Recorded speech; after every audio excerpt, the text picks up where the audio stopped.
So let's continue on our little journey through work and the paid labor force. So we've already talked about human capital approach. We've already talked about the occupational segregation approach.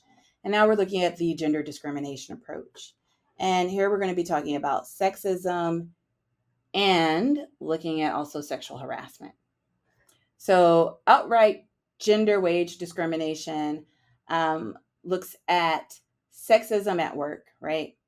And how there can be just direct discrimination, not something that is built necessarily, through our socialization, but that is directly and openly treating men and women and people who are heteronormative differently. So sexism at work is related to just the term of sexism altogether, that superiority of one sex over another sex. But it's any sort of idea, any sort of practice that treats people differently in some way that is related to their gender identity, their sex, or sexuality, right? And it can present itself both as benevolent sexism and hostile sexism. So benevolent sexism means that you're treating them differently for their own good. Remember, we talked about this before, benevolent sexism and patriarchy. And so that's where you're protecting women. This was a type of sexism that was super prevalent. When I was in the Middle East, we would have students who, especially in the School of Engineering, where the female students were treated very much differently and given access to opportunities at different levels. And so some faculty, when it came to internships and things, they didn't want to waste a spot on a woman because they felt like women wouldn't be able to take advantage of it fully, that they might miss some days, or that they, would mess it up, even if they had all the qualifications necessary or higher qualifications than men. And so this was definitely a place where affirmative action wasn't key, and it wasn't a thought. It was never discussed at all. All right. Hostile sexism is where the environment is one of extreme discomfort, of perhaps physical or mental, psychological, right? Coercion or threat or assault. Okay. And so these would be examples where someone is being exposed to treatment or attention that they don't want, and that is somehow related to sex or gender. Okay. So with the sexism, we often see this, going back to focusing on sexism, we see this where we have women who are in the same jobs, but being paid less than men, right? And typically, this is outright gender wage discrimination, right? Same job, same occupation, different rate. And there are 3 explanations. Explanations are not justifications, though, right? It's wrong. And so one is, again, that traditional devaluation of women's work, that assumption that if a woman is doing that job, it must not be as good, right? Or that if a woman is doing that job, sometimes there's this idea of just completely not seeing it as being the same job because a man is in it or a woman is in it, right? Even if it has the same exact job description. And so sometimes we literally see this as differences in job titles, right? Where a man in that position or shaping that position with a man in mind ends up with a different job title despite having the same job responsibilities and privileges and rights as one where a woman is being viewed for that position, right? Or being envisioned for the position. Another, which I have actually been the victim of, or my family has been the victim of, is the assumption that a woman can be paid less because her income is merely a supplement to some other man's income, either her father or her husband, or in some nations, even their brother. And I might have given this example before, but you're going to get it again. When I was living in Japan, I had the breadwinner's position in my household, and I have for a very long time. My husband has worked or taken care of our family and household really well throughout, off and on throughout our marriage, and that's fine with us. However, in Japan, there's not a lot of social structure that is built around the idea that a woman may be working at a higher level than her spouse or making a higher income than her spouse. And so typically at a new employer in Japan, when you're setting up your health insurance and things like that, if you're a woman, you can, of course, get insurance if you're single by yourself, right? You can insure yourself. And even if you're married, you can insure yourself, right?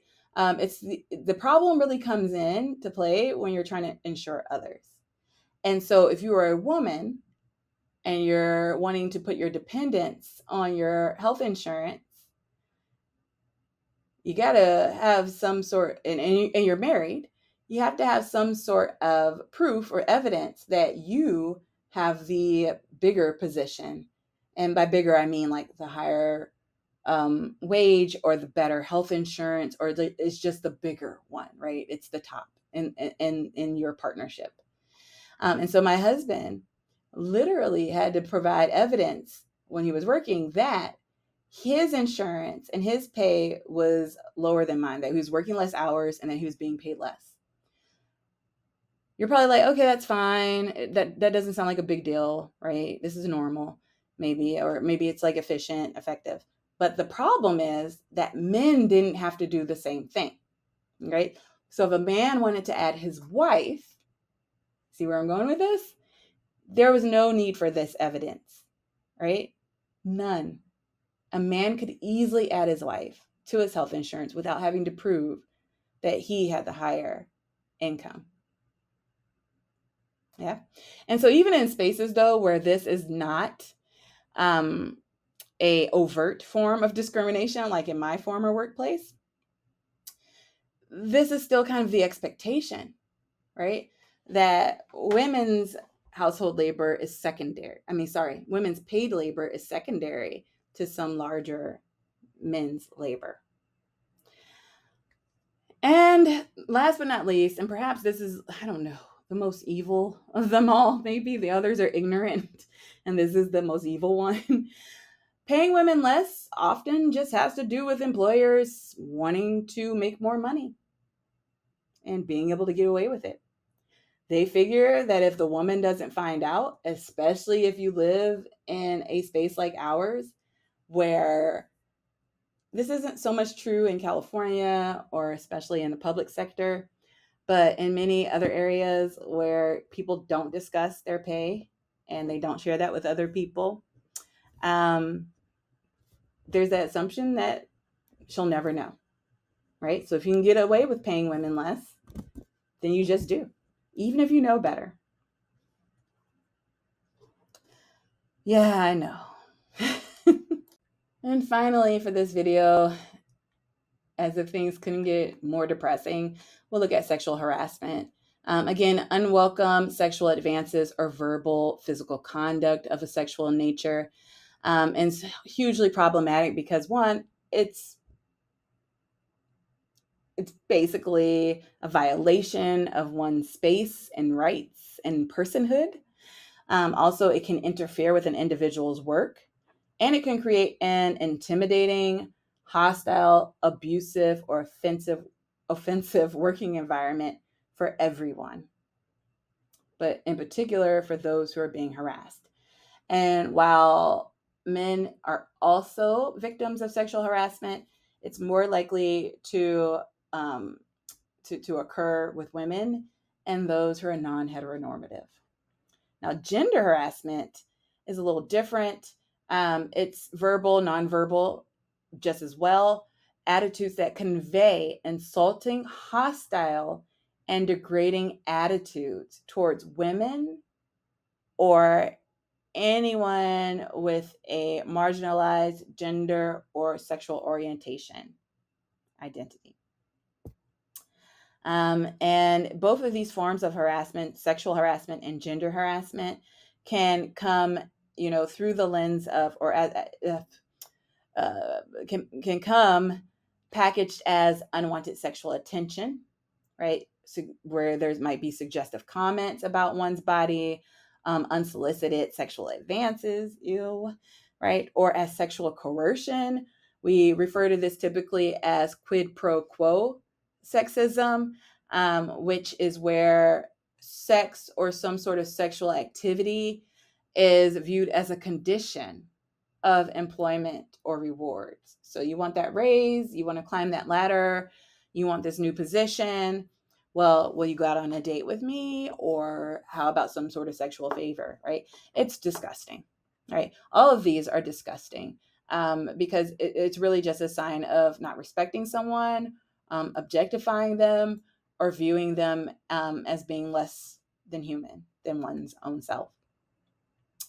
I thought that this was as I was trying to figure out which image I wanted to display for this, I felt like this was super powerful in showing the differences between men and women when it comes to how we view workplace harassment. And this is looking at primarily the percentage of people who think that other people, are sensitive to the problem of sexual harassment, where the orange bars mean that they're too sensitive, and the green bars mean that they're not sensitive enough. And so you can see overall there's been a change. And that change from 1998 to 2019 is probably the starkest across, right? Where in 1998, both women and men were more likely to say that people were too sensitive to sexual harassment. Oh, so concerning. But of course, these numbers are higher for women in 1998 than they are for men. But then in 2019, we can see that there is growth in the proportion of women who say that people aren't sensitive enough, which is reassuring, feels good. But there is a decline in the proportion of men. And that this decline actually occurred between 2017 and 2019. Why? I can think of a couple of reasons. What about you? Provide some explanations. Why between 2017 and 2019 did we lose so many men who thought that people weren't sensitive enough? And why was there not that much growth in women thinking that people weren't sensitive enough? I'd love to hear your thoughts on this.